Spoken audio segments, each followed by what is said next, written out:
Hello, everybody, and welcome into the Apples and Ginos Fantasy Hockey Podcast. My name is Nate Gruniblink, and I will be your host. I've also got my guy Josh here with me. Josh, how are we feeling? Doing good, man. Just got back from a trivia night at Slap Shots in Belleville. Do you remember Slap Shots, Oh, Nate? yeah, man. How was it? Did you win? No, we didn't. No, we. I actually didn't know that it was a church fundraiser. I had no idea when we went, and uh, it was.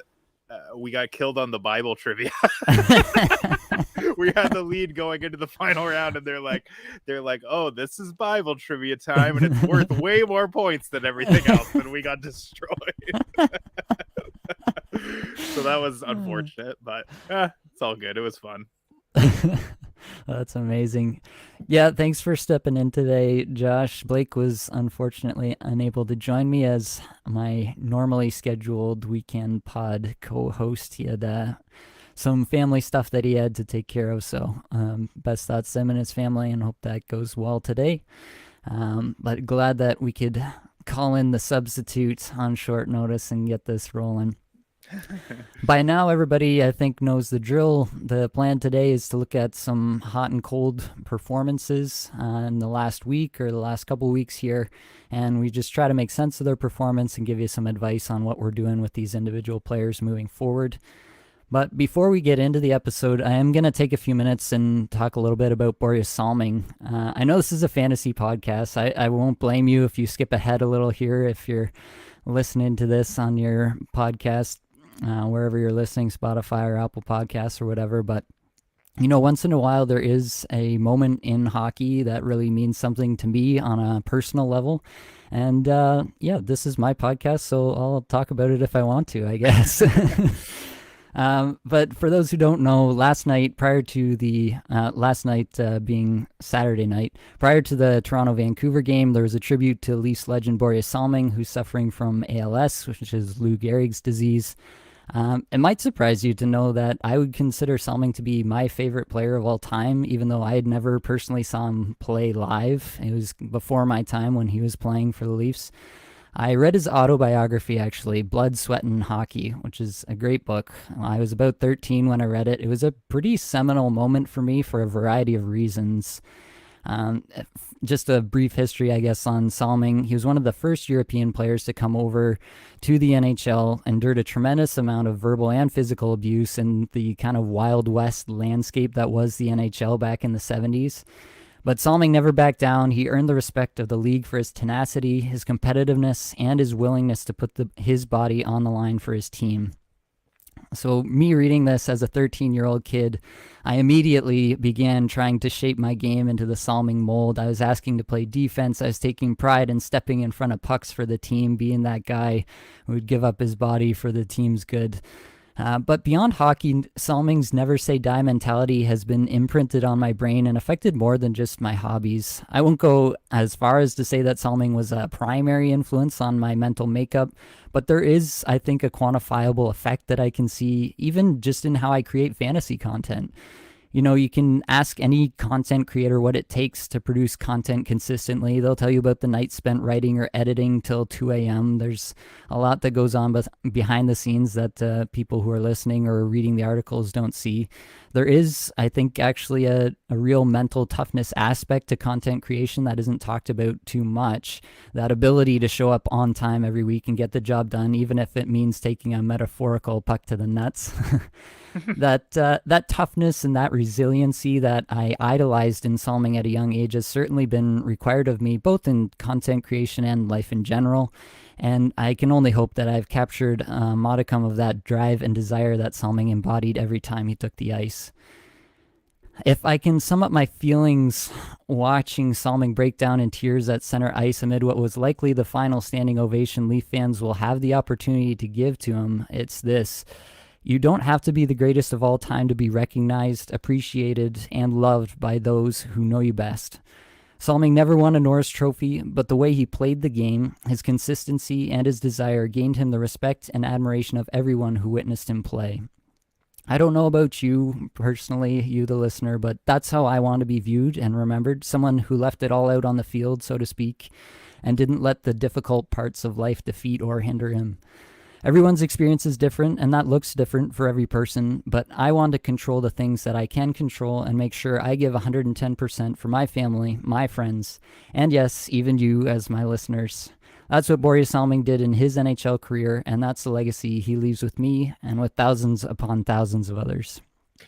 Yeah, Nate, that was beautifully said. The last two nights, both of those ceremonies, he also made an appearance at the Hockey Hall of Fame game, to a very similar ovation.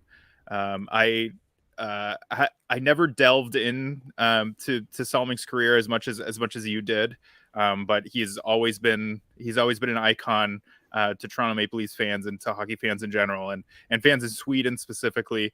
I think it was a cool gesture for Sheldon Keefe to start an entirely Swedish line. To start the game. I think that was really cool, and seeing the emotion in the faces of William Nylander and Rasmus Sandin and guys that don't typically show emotion, and you could just see how impacted they are by this man. Some of them even had a personal relationship with him, and it's really tough. It's really tough to see. It feels like it wasn't that long ago that they announced that he had ALS, and it's very evidently progressed very quickly, and it's really, really tough to see. Borje Salming embodied just this tough. I don't know exactly how to describe it, but I know that people that knew him knew that he was the most in shape and like tough 70-year-old man that existed. Like he was just, I don't know. There wasn't a dry eye in our house watching that Hockey Hall of Fame ceremony, and Becca's not even a hockey fan, but it was the emotion that you could feel through the TV was wild, and I truly won't forget that. Mm-hmm. All right. Well, this is a fantasy podcast, and we'll get into that. So thanks for bearing with me while I got that off my chest. Let's get into these hot and cold players. We'll start with those who've been performing well over the last little bit. And the first guy that we're going to talk about is Jason Zucker. So Zucker, last 3 games, 2 goals, 5 points, 9 hits. Really been turning it on of late. He's skated 15 minutes, 14:22, and 13:23, so the minutes have not been great despite those counting stats. But the rate stats look pretty terrific here for Zucker over the last little bit. Over his last 5 games, he ranks 19th in the league in shots per 60 and 23rd in individual scoring chances for per 60. So Pittsburgh has a bit of an interesting schedule upcoming. They have 4 games, 1 off night this week upcoming. The one on night, I guess, is the Tuesday, which has 9 games played, so you're probably going to be able to fit him in there if you're picking him up. What are you thinking about with Zucker here? Is this just a flash in the pan, or are you interested here, Hutch? I've been interested in Jason Zucker for a while. He's been a guy that's been on my watch list. He was a guy that I targeted midweek this past week because I had a couple streamers in a bunch of leagues that had the Monday, Tuesday start, and then he had Wednesday, Friday, Saturday, I believe, and then 4 games this week. And I should have set my 3 a.m. alarm on Wednesday because he got sniped in almost every league. But by the time I woke up at 7 or something like that, he was gone in every league. And that was very disappointing because I don't think that he's going to be popping back up on the waiver wire anytime soon. He had a fantastic week.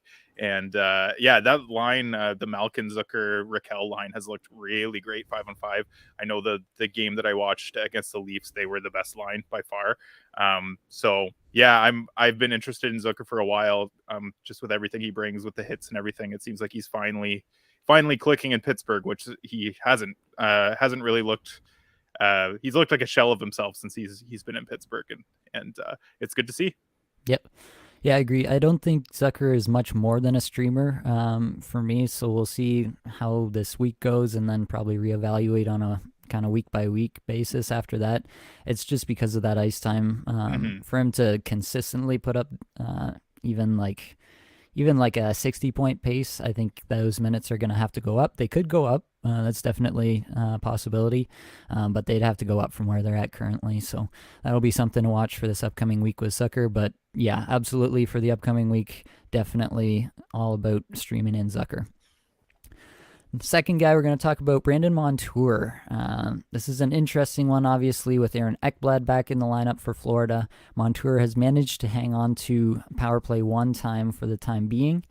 The stats all look terrific with Montour. If you go over his last 5 games, 7 points in those last 5 games, 19th in individual Corsi 4/60, 12th in on ice Corsi 4/60, and that's while averaging 26.5 minutes per game.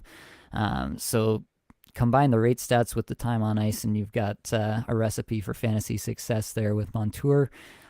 Season-long stats, 63% IPP, 10% shooting percentage. The on-ice shooting percentage does actually look to be in line. I'm not saying that he's going to hang on to these IPP and shooting percentage numbers or even the ice time necessarily long term, but what do you think about Montour? I think we're holding him, obviously, but what are you adjusting your expectations to with him now that Ekblad's back in the fold? Man, I think I'm just waiting and seeing to see how that ice time changes, to see if he can hold on to that PP1 spot. It's interesting to see them going with the 2 defensemen, the power play with 2 defense. I'm not sure that that's going to stick, but he's been one of the best fantasy defensemen in the league so far this year. He's been unreal. So I'm waiting and seeing on him for sure, because everything looks great. And he's doing this on a team, the Florida Panthers, that are overall just inexplicably snake bit all across the board. I know some guys are turning it around. Sam Bennett, we had a question about him in the midweek pod, and I wasn't too concerned, and he's since popped off. I think he has 5 points in 3 games. But they're still overall really struggling to score. So the fact that Montour is putting up these numbers, even with everyone else not really doing so, it's pretty impressive. Yeah, I'm just looking at it right now. Florida, the league's best team at even strength in terms of Corsi 4/60 and scoring chances 4/60. So do think that there's even some meat on the bone in terms of team scoring to be had there. We've talked individually about Bennett and Reinhart on the podcast multiple times, both as positive regression candidates. With Montour specifically, there may be... It really depends to me how sharp your league is, I think. There may be a sell high here with Montour because this is undoubtedly the pinnacle of his season, right? Like, he's not going to put up this kind of point pace all season long. That would be just absolutely wild. But I do think that he's going to be valuable for the rest of the season. I think the numbers are real enough, and he's shown that he can do it at a high level of work, which is really impressive stuff as well. But if your league is not that sharp and they're only looking at the fantasy points per game or something like that, and you can move off Montour for something that's probably going to have more value for the rest of the season, then definitely you can look at that.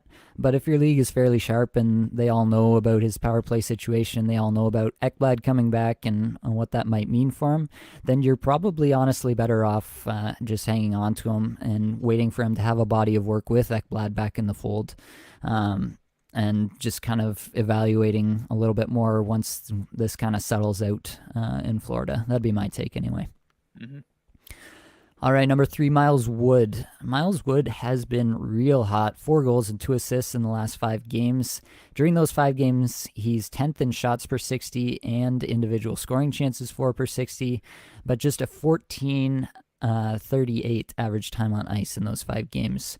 Do you think there's something more here with Miles Wood, or is this just another third liner getting hot for a few games and he'll fade back into the woodwork here?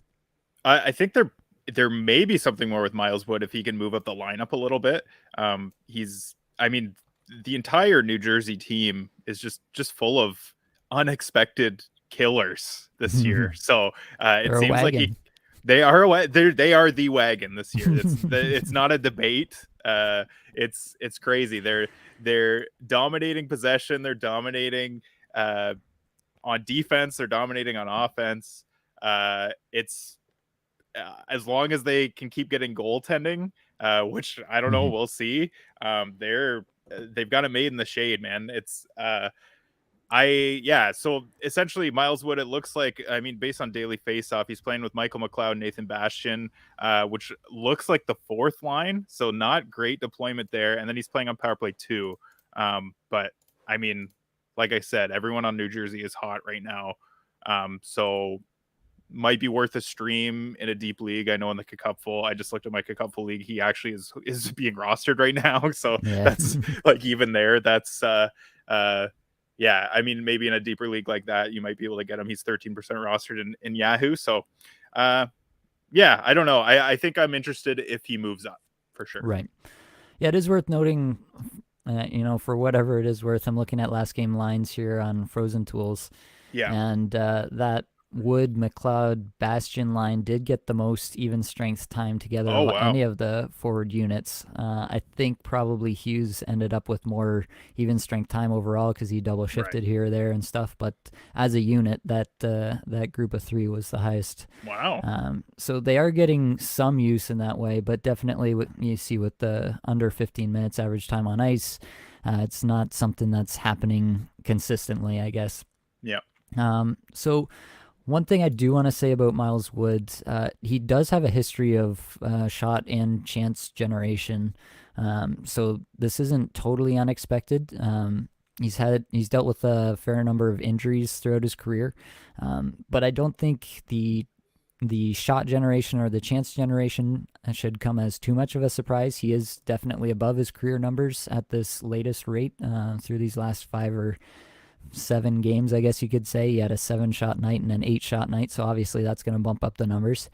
So I don't think you should be too surprised really about the underlying stats. The actual counting stats is where you might be a little more surprised, and the puck's actually going in the net. And the thing with New Jersey is because they're beating everybody so handily, I think I read it on Twitter today that they haven't changed their lines in 7 straight games or something like that. Wow. So obviously they're just kind of riding with what's working, and obviously it won't work forever. It's a long season. They'll go through their own ups and downs as every team does. But I do think that it's going to be really hard for Wood to get into and establish himself in the top 6 in New Jersey. And for that reason, he's really just never going to be more than a streamer, in my opinion. So definitely, while he's hot, I'm okay with picking him up. It is a real thing. Guys get hot, and for whatever reason, pucks just go in off every shin guard and every stick imaginable for a while. But as soon as it starts to fade off, then I'd be cutting bait with Wood and moving on to something new. Mm-hmm. Number 4, Sonny Milano. Sonny Milano, 4 points, including 3 in his last outing in the last 4 games here that he's gotten since his call-up. Second line, second power play in Washington. In these 4 games that he's played, he is 20th in individual scoring chances 4/60, so he's kind of doing it. That's pretty nice. It's hard to say no to that. But do you think there's anything here with Milano, or do you think this is a little bit more of a flash in the pan? I mean, Washington, not the juggernaut they once were. They could use some kind of secondary scoring or even someone to fill in the top 6. What do you think of Milano here? I love Sonny Milano. He's one of those guys that I think has flown under the radar in the last few years. He was a super underrated player in terms of fancy stats. I use fancy stats. I've heard. I said it on the midweek pod one time, and John thought it was hilarious, and I realized that that's not something that people say a lot. But the fancy stats have liked him both offensively and defensively for a while. So I like Sonny Milano, and honestly, there is an opportunity, like you said, in Washington with Connor Brown is out. It sounds like for the year. So that's another depth piece that was going to be moving up and down the lineup that is not there anymore. So I think Milano could slot in very nicely, even with Kuzi and Ovechkin 5-5, and maybe even pop onto that PP1 spot. I'm looking at the Marcus Johansson spot. I think he could easily sit there and maybe get some secondary assists on some Ovechkin clappers. So yeah, I like Sonny Milano a lot. He's a guy that another guy that I had my friggin' eye on, last week and missed out in a few leagues, and it was incredibly disappointing because again he played really well. Yep.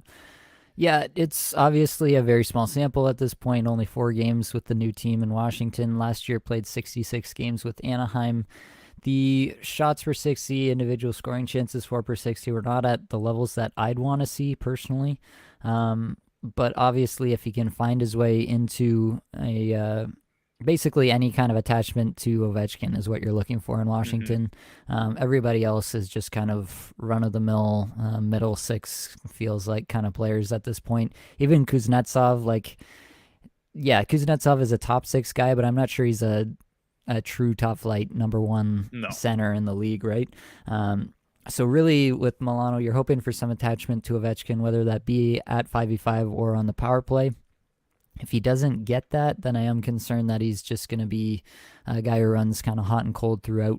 It is encouraging, obviously, to see the fancy stats looking good through these first 4 games. But I'm going to need a little more convincing on Milano, unless Washington just happens to have a terrific schedule. And then, yeah, sure, I'll fire him up the same way I fired up Marcus Johansson last week. So, and he was a huge fart. He was the guy that I picked up too. Yeah. But I think I'm gonna throw a hot take out there. I think Milano will play on line 1 at some point this year, 100% with Alex Ovechkin. All right, we should write these down and get a wall of shame going or something. Yeah.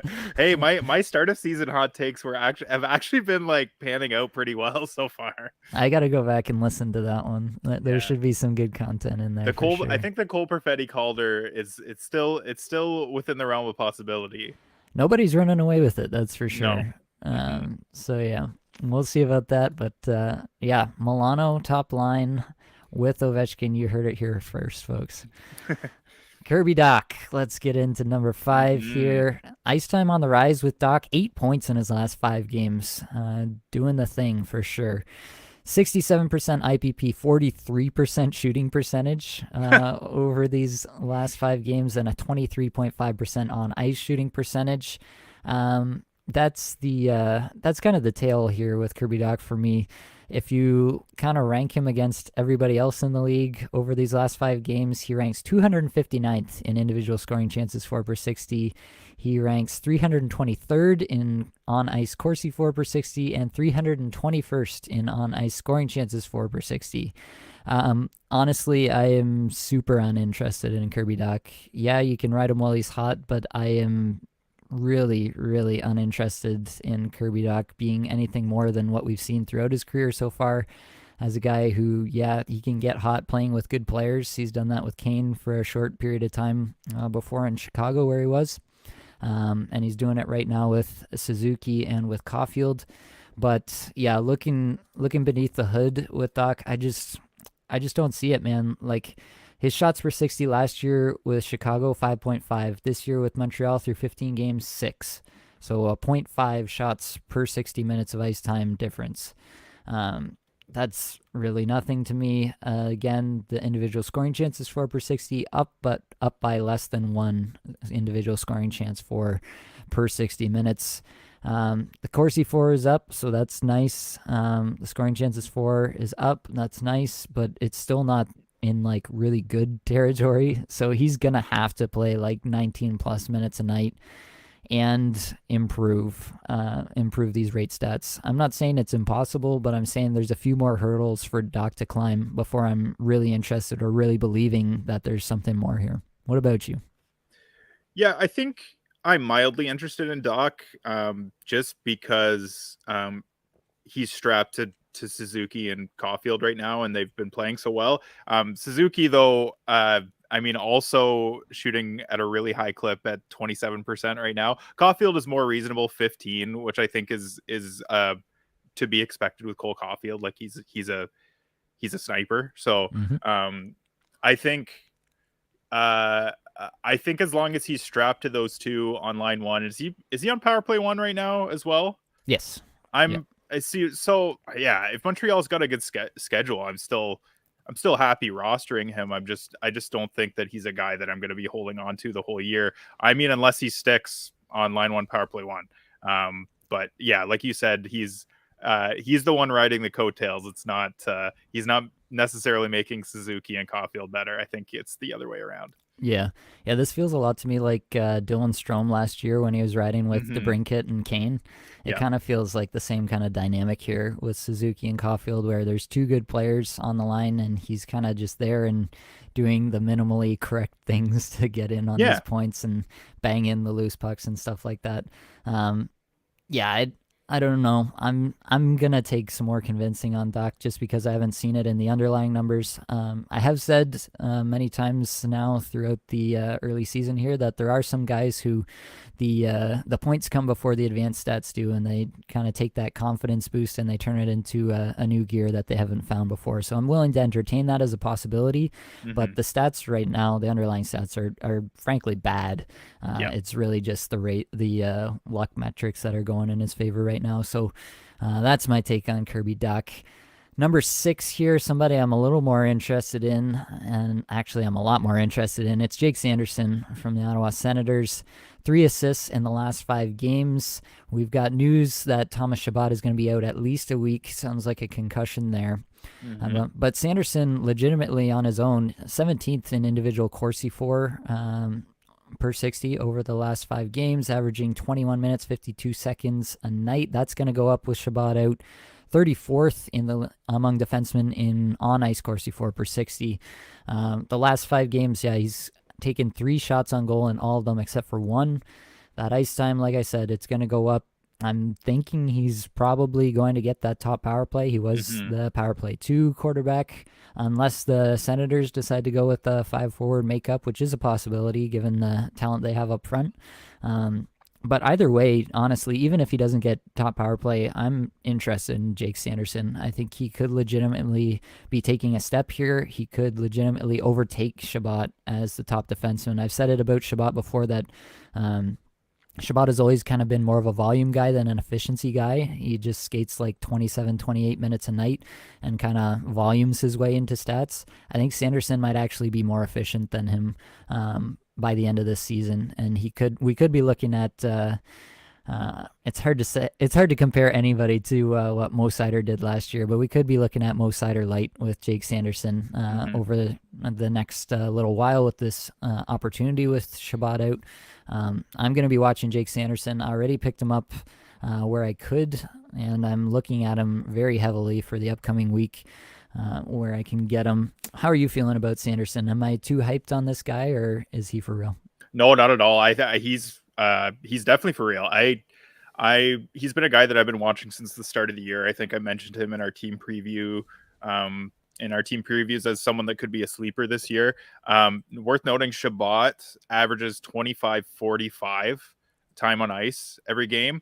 There was a game 2 games ago where he had just under 32 minutes, 31-58. So like those minutes are going to be spread out, and I think a lot of them are probably going to Jake Sanderson because he's realistically going to be playing top pair. So his minutes may go up significantly. Like we're talking 4 or 5 minutes a night.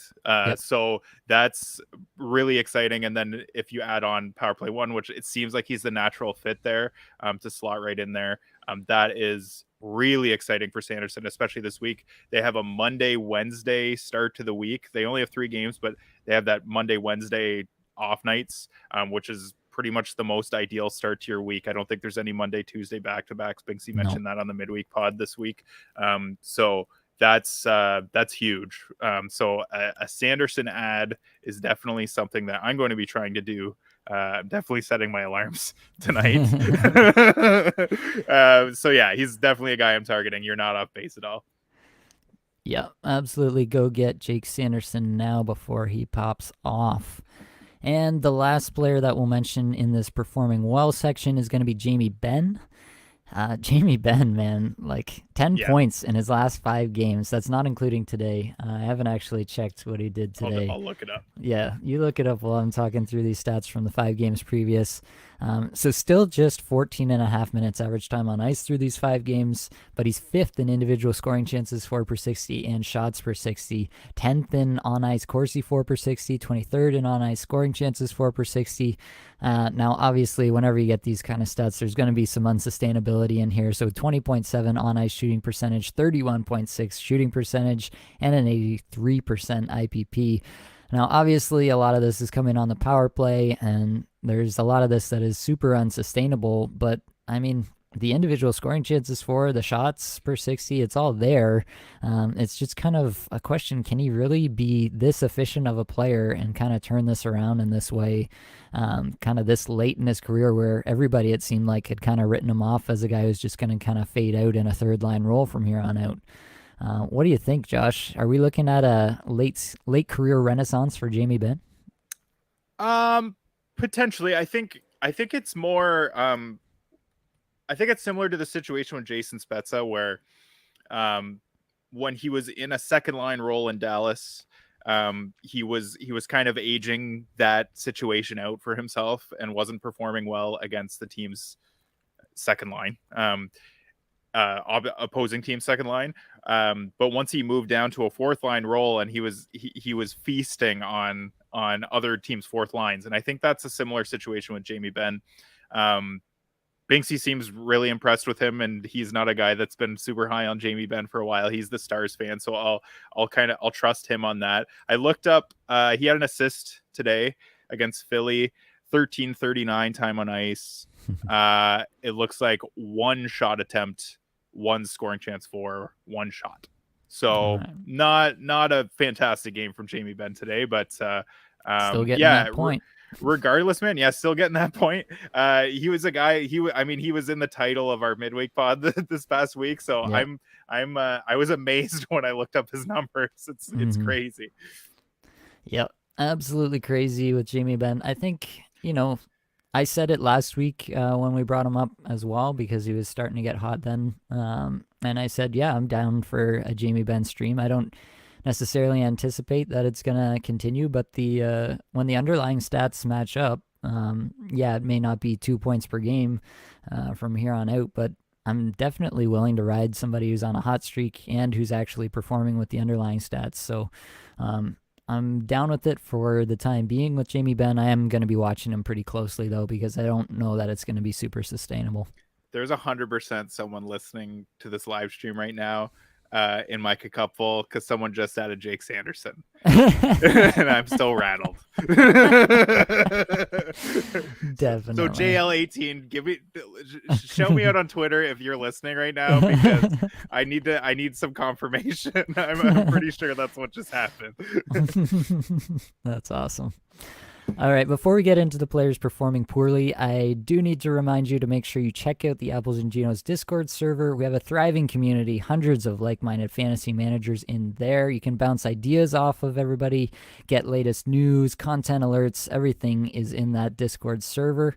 If you're looking for help with those crucial waiver wire pickups and to know about Jake Sanderson before Josh so you can snipe him and pick him up, you should check out the Patreon. $5 a month, you'll get a weekly article and podcast detailing all the best pickups for the upcoming week, including some long-term plays as well.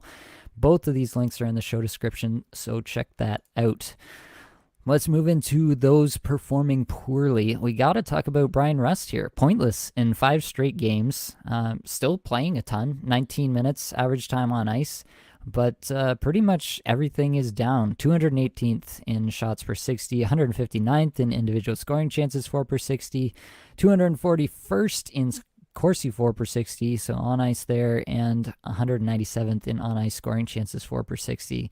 The on ice shooting percentage is 12.5%, so it's really not that the players he's on the ice with are having trouble. It's really just Rust. So it's a little bit interesting. The individual scoring chances for per 60 number is the number that looks the best to me, just above 8. Usually I'm talking about 10 as a number I like to see people hit.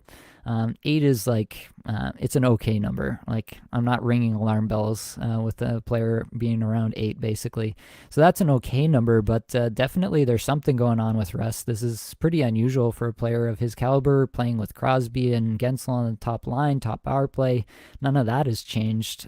So what do we make of this pointless streak from Brian Rust?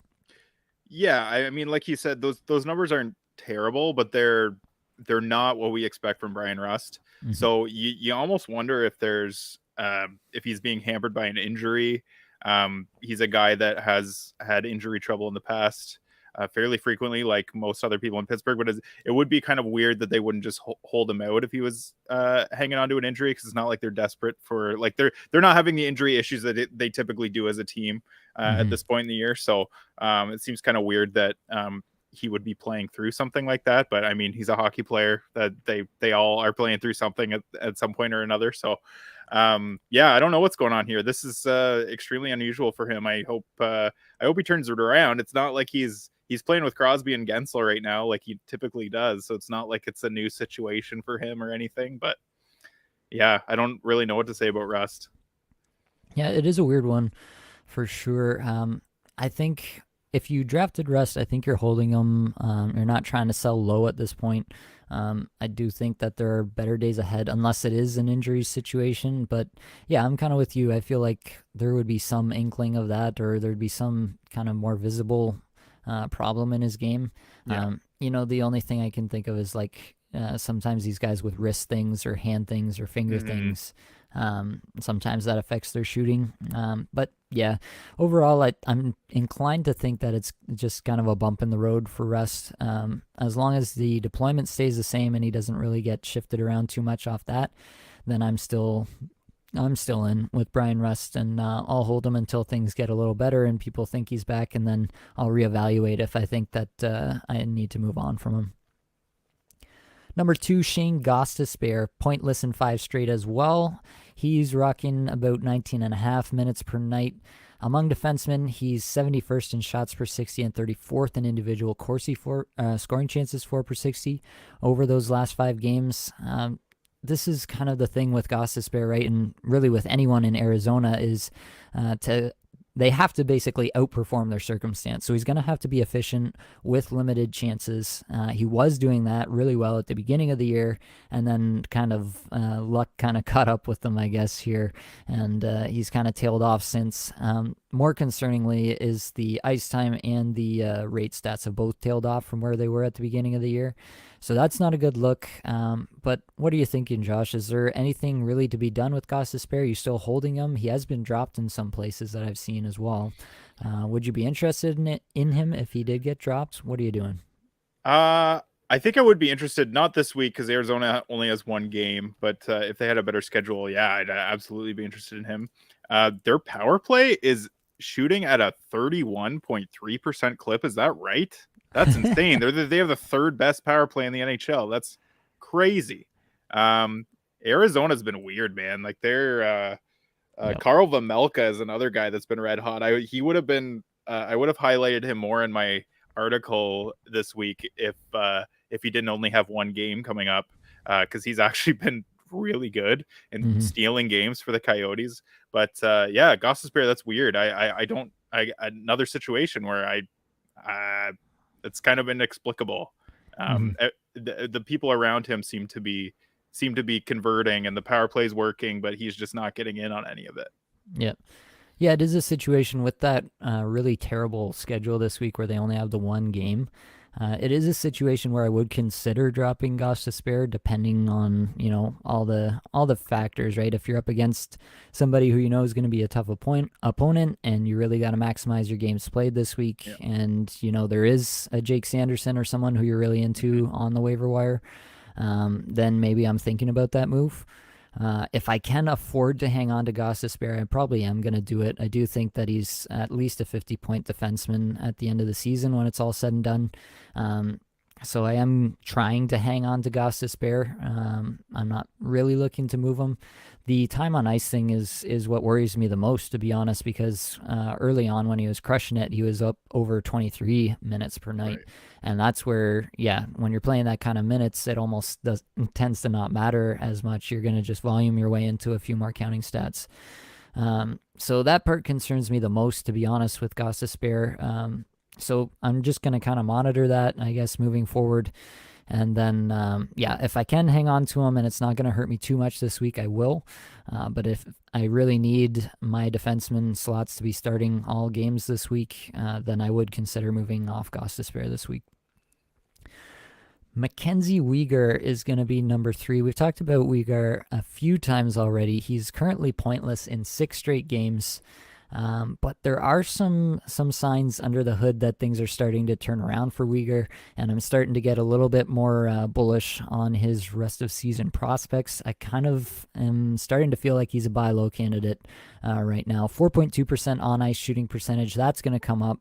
He's up now in the last 5 games. He's up to 23.5 minutes average time on ice, where before earlier in the season he was down more around the 2021 mark.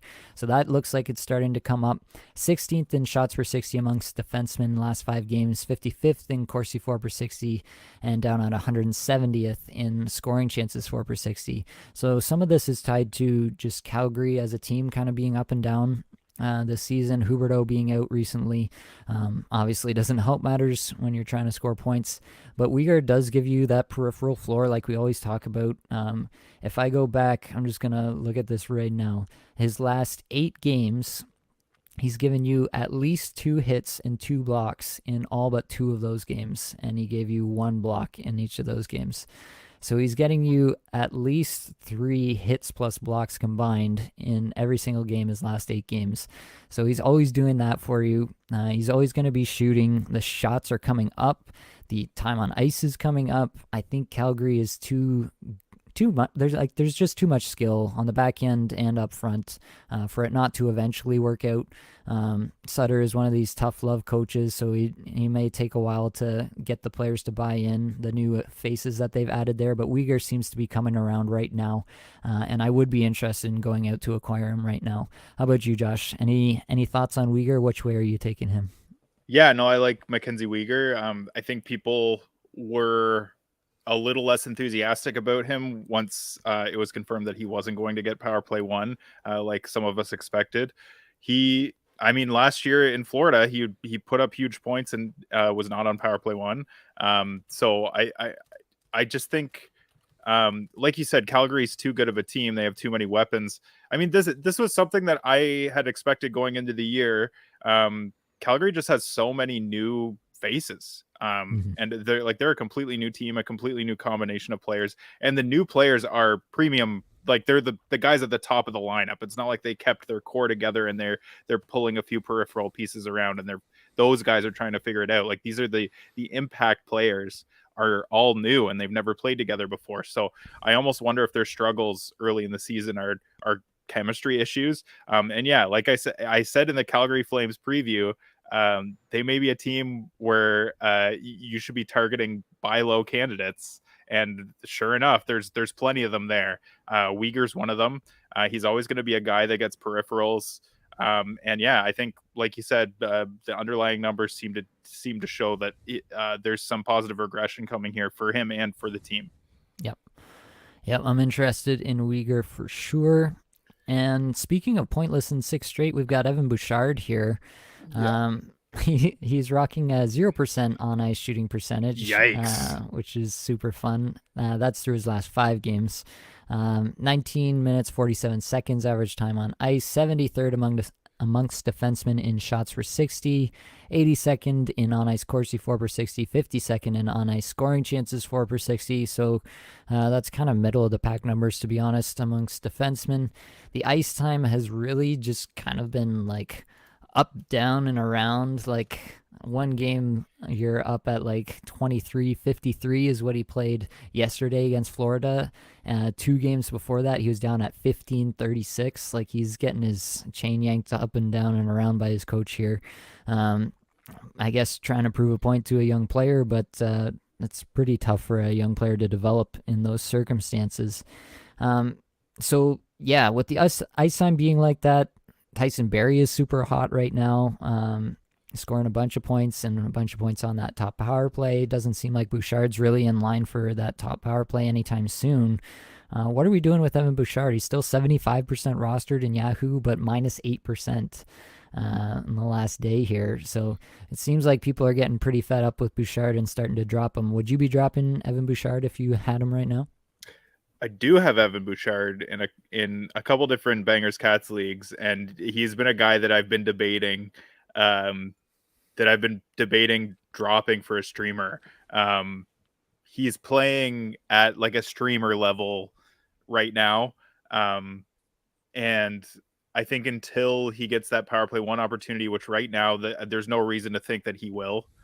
Tyson Barrie has been so good. He's got 12 points in 15 games, I think, 16 games. So that's really solid. And like you said, he's been hot even like this week specifically.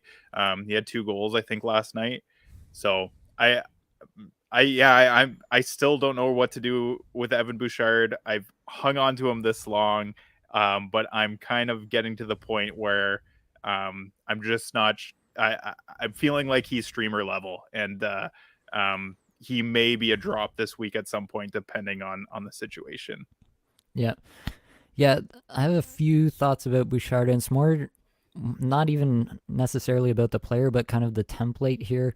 When you're looking at these kind of tried and true top power play guys, and they have that exciting young player behind them who you really want to get the top power play, because you can see through the advanced stats, through the fancy stats, that they might really take off if they were to get that top power play, and you really want it to happen. So you overdraft Evan Bouchard in like the 7th round, I saw in some leagues. And now you're left with a guy who's got 5 assists, 0 goals on the year, and you have no idea what to do with him because you feel like you sunk this much cost into him and you're attached to him.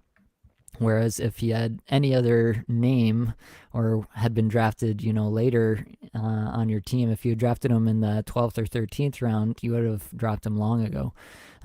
So that's my feelings with Evan Bouchard and these types of players that we really want to see succeed. Definitely, I'm not saying like you can't draft someone because of the potential that they might elevate in the lineup. Definitely that's something I look at, and I talk about that kind of contingent upside where someone could get elevated in the lineup and really take off and be a home run swing for your team. But at the price point where Bouchard was going, I was pretty much off him just because of that this potential scenario where Barrie plays pretty well. He's still an offensive defenseman in a terrific environment for creating points. Had a terrible season last year, but it was a weird season in Edmonton once again last year. And I just thought it was a pretty solid bet that it was like maybe even 50-50 that Bouchard, we would get to this point 15 games into the season and Bouchard is just doing absolutely nothing for your team. So that's my spiel on guys who we really want to see do something, but they're going to have to do that something in order to pay off their draft cost. So that's my thoughts on Evan Bouchard. I think if he was any other name, you would have dropped him a long time ago. So I would be willing to drop Bouchard, but I'd also be willing to pick up Bouchard if I needed a stream in a week where Edmonton is looking good in terms of schedule. I think Bouchard definitely still has all that potential, but he's not converting that potential right now, and his ice time is really variable game to game. Even the peripherals are not like consistent. Like in the game yesterday against Florida, he had 3 shots, but he had no hits and no blocks. Yeah. So he's hurting you as much as he's helping you, to be honest, at this point. He's not factoring in a whole lot on the goals that Edmonton is scoring. I'm just kind of over it right now with Evan Bouchard. I don't have him anywhere, but if I did, I think I would drop him. If there was a Jake Sanderson, like I think I would take Sanderson. Bouchard definitely has, in my mind, the highest upside of like between him and Sanderson. I think Bouchard showed us last year that if elevated to that McDavid Draisaitl power play, he absolutely would probably smash. I think there's quite a few defensemen who would smash in that Yeah. situation. But you also can't roster that player as a like Just D3 hoping. on your team, just hoping.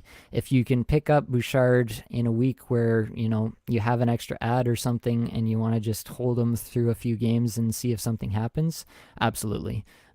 Because he's an upside shot, because he's a guy who legitimately could be a league winner given all the right deployment and the right scenario. So it's kind of that duality that you got to walk with Evan Bouchard. You got to be realistic about what he is offering to you in his current circumstance, but also if you have the opportunity to take him on in a spot where he's not going to hurt you for the week, then definitely I'm okay with taking a shot on Bouchard if he has been dropped in your league as well. So hopefully that made sense. It made sense in my head while I was talking about it. But Yeah, no, that makes sense. I would both drop and pick up Evan Bouchard for the week. So number 5 here, Mason Marchment. We got to talk about 1 point in his last 5 games, standing in stark contrast to Jamie Benn. He's only got 7 shots on goal in those 5 games. So that's not ideal. Really, I think it's just this bender from Benn that's been pushing him down. We all, I think, kind of hope that he, given the contract and everything that transpired this offseason, that he would be given a top power play deployment at some point in the season. I think we were expecting Benn to fade a little more, and that he would potentially get into that role. Yeah, he's also not really getting the ice time. The most ice time he's seen in, I think, his last 10 games here is 17:06, and down to like 14 minutes. So he's been kind of in that 14 to 16 minute range pretty consistently, which is not great. Even if he was producing really good rate stats, which he isn't, but even if he was, that time on ice is making it pretty tough for him to be rostered. I don't know if you've got Marchment anywhere or if you're looking at him anywhere, but what do you think about him? Do you think there's light at the end of the tunnel? Would you be looking to pick him up if someone dropped him? He's minus 13% in the last day, according to Yahoo. So definitely people are dropping him in droves right now.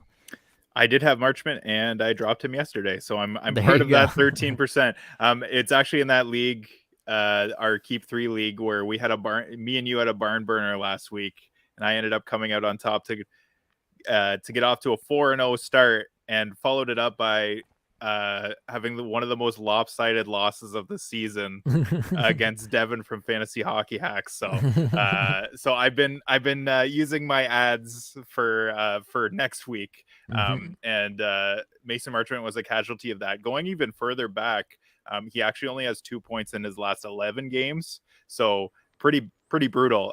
Yeah. He had a really hot start in his first 4 or 5 games, and then beyond that, he's been non-existent. So like you said, I don't really think there's a hole on that top power play. I think you mentioned we had talked about Jamie Benn potentially that being a spot where you could see him naturally slipping in, and he's not going to supplant Hintz, Pavelski, or Robertson. So I just think that I think right now, unless there's a significant change there for Marchment, he's definitely a drop. Yep. Yeah, I'm in agreement there. One other note that I will make about Marchment, normally a guy who hits a lot, he has 0 hits in his last 5 games, which is kind of just shocking. Yuck. And kind of makes me think that there might be an underlying injury here that we're not knowing about, just because that is just wildly out of character for Marchment. And usually that's like these guys who do hit, usually when everything else isn't going well, like there's at least that one game where they get super pissed off and they just hit everything that moves. And Marchment is just like that part of his game is apparently just abandon him in this And he's latest definitely that type stretch. of player that has those games where he hits everything that moves. So Right. yeah, Yeah. So for him to have 0 hits in 5 straight games is pretty concerning to me. So yeah, I'm definitely on board with dropping Mason Marchment. Number 6, Seth Jarvis. Um, a very, very popular sleeper pick, one of mine as well. Happy to admit that. Off the top line, off the top power play, pointless in his last 4. I could read you the ranks for his Corsi 4 and on ice scoring chances 4, his shots per 60, all these numbers that I spout for every single one of these players, but they're all just super depressing. So I'm not going to do that. 16-20 average time on ice, so he is still getting a decent amount of time on ice on that second line and second power play.